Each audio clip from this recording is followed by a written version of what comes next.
Hi everybody, Michael Anderson with Etail Solutions here again.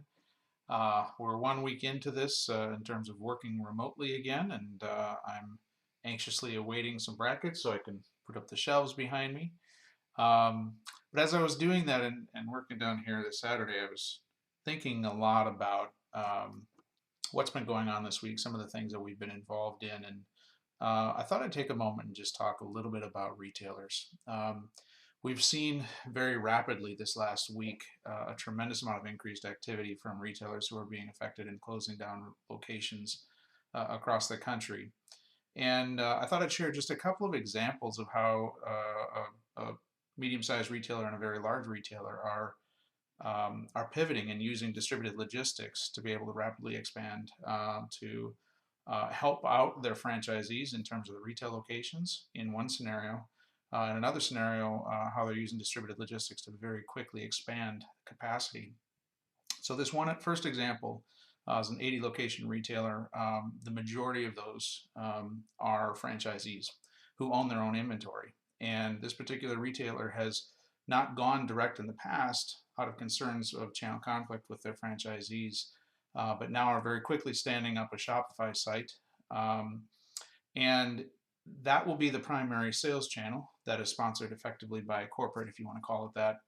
But then they're leveraging distributed logistics as those orders come in to actually automatically send dropship purchase orders over to the franchisees and effectively buy that inventory from the franchisees and have those franchisees, after logging onto our portal, ship that out directly to the end consumer. When that shipment happens, then of course it comes back into the system.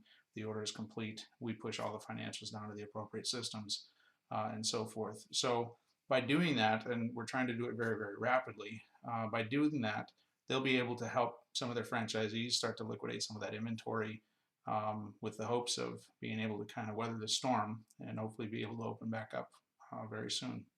The second scenario we ran into is actually a really very large retailer who's also being affected. This is a retailer that wouldn't be in a typical mall, and as malls are closing across the country, they're not even able to get into their facilities in some scenarios. And so they've seen their online sales really start to spike as people are having stuff delivered to their homes, and they needed very quickly to expand their capacity. And so they're working with a 3PL we have a strong relationship with, and they have trucks on the road, and hopefully by next week we'll actually have a completely new delivery capability through this 3PL stood up and running. Distributed logistics really allows kind of all of this to happen because effectively distributed logistics is the concept of a platform that can sort of supersede a network of supply regardless of how you access that supply. In other words, if it's in a 3PL, it might have one WMS. If it's in your own warehouse, it might be through an ERP. If it's through retail locations, it might be through point of sale integrations, which we're doing in that first scenario I mentioned.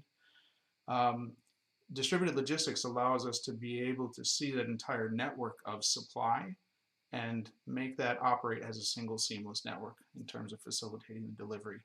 So I just wanted to share a couple of those thoughts in terms of what some other folks are doing. If you're a retailer and you're looking for ways to sort of creatively start to drive some online sales, or maybe keep the lights on through fulfilling out of the back of some of these retail locations, feel free to give us a ring. Again, like my last video, if we can't help, maybe we can give you some suggestions. So I really hope everybody's staying healthy, staying safe, and we'll talk to you soon.